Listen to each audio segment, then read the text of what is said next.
How's it going, everyone? This is Kevin. Today I want to bring along with me to put to the test the depth of field and the range comparison in the full frame versus APS-C mode on the A7 IV using the Tamron 35-150. So let's jump right into it.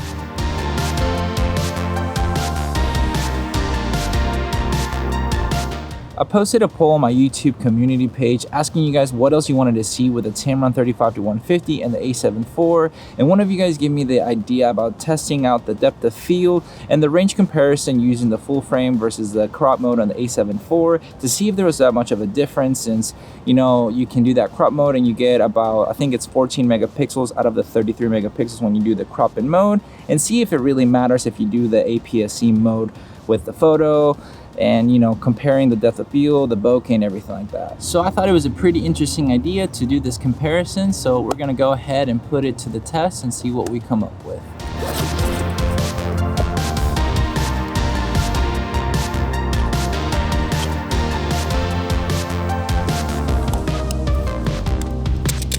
So now the first is that I want to do is shoot in each focal length of the Tamron 35-150 in full frame versus APS-C to then kind of be able to compare both of them side to side.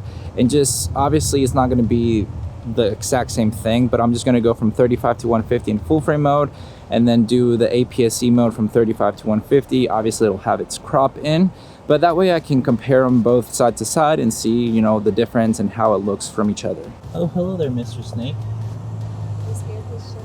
Well, I mean, do you not want me to scare you? So yeah, we just saw a little bit of a snake, quite right next to where we're at, so it was a little bit scary. Not really, but looks friendly, but I'm not gonna touch it, you know, no big deal. But anyway, so my goal is to kind of have the subject as similar in the frames from the shots. Obviously, I'm just gonna stay in one position more than likely, just so that it's just a lot easier to do. I don't think it's more, oh, that wind. I don't think I want to do like where it's like the same like height or something like that, because having to adjust every time it won't be as perfect, but I'll see what I can come up with and maybe do a couple of series of tests. So let's get to taking some photos.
And we're done with that test, so now to move on to test number 2. So now the second test that I want to do is to check the quality difference with shooting full frame versus APS-C mode with the camera and see if it really makes a difference with the quality. Obviously it's going to be a huge megapixel difference with a 33 to like about 14, but I also want to see if it's salvageable and like you can basically get away with it using in a professional setting. And another thing that I want to see is with shooting in the full frame at 150 versus at crop mode, which is like about 225, I believe, to see if there's like much difference of the bokeh kind of behind them both, to see if it really matters if you just crop in the 150 or if you're better off doing the APS-C mode of the camera and let it crop it for you and see if any of the, I guess, the compression in the bokeh is different.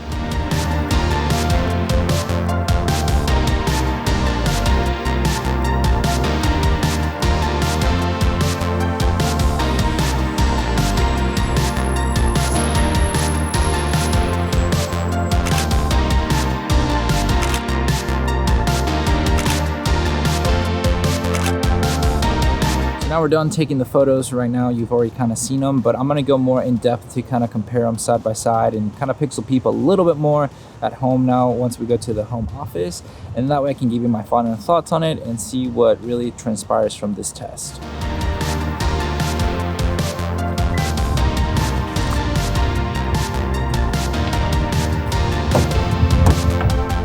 And we're here now in Lightroom kind of checking out the photos. I'm only going to compare a few of them since I've already shown you basically the side-by-side more when we took the photos, but I just wanted to kind of dive in on a couple details that I personally kind of noticed with these photos themselves.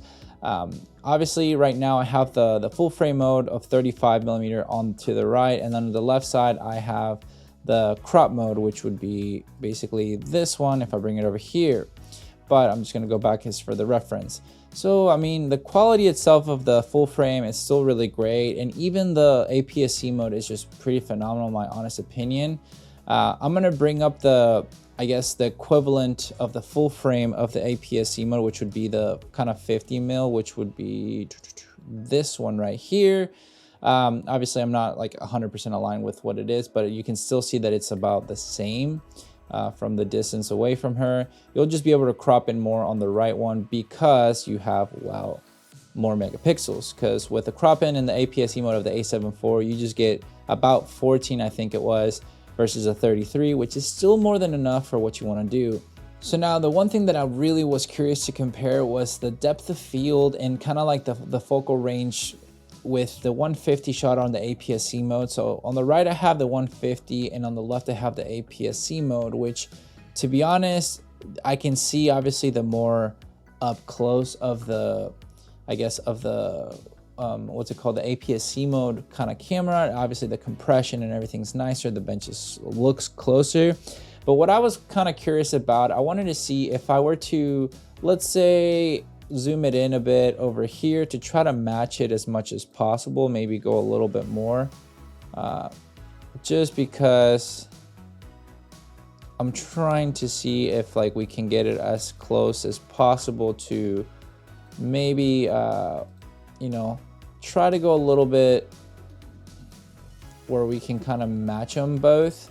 But what I'm going to try to do, I guess, would probably be easier than just doing that. It's just seeing where the crop in is on those stuff to just go ahead and crop this photo a bit into the same style as the other one to see if you know, it's about the same or what is it, what's the difference. So that's kind of like the crop in of just the right. Would I be just fine cropping in, which kind of lets me know that I could just crop in, to be honest. So I don't know the benefit completely of the APS-C mode, except that it just crops it for you, which is fine to do that, I guess, as well. But that's just something that I kind of wanted to see if it was worth doing, which at the end of the day just all depends on you. But those are basically the examples that I wanted to cover. Now I just kind of want to go a little bit over my final thoughts, if you will, for the whole kind of process of this. And just, I guess, a testing on what we found out. At least for me, I kind of just don't fully see the purpose of shifting into APS-C mode when I guess you could just crop in and get about the similar result when it comes down to your full frame A7 IV, because that's essentially what the APS-C mode is doing, is just cropping into your sensor to kind of, I guess, envision what you're gonna capture in camera already to have that. So I guess if you're not sure how you would want to crop something, you could essentially do the APS-C mode to get that extra focal range and just have the camera crop it for you. Now, is that better? Is it not? That's really up to you. I mean, for me, I don't really do the APS-C mode that much. I don't really care to, I guess. That's why I have full frame cameras.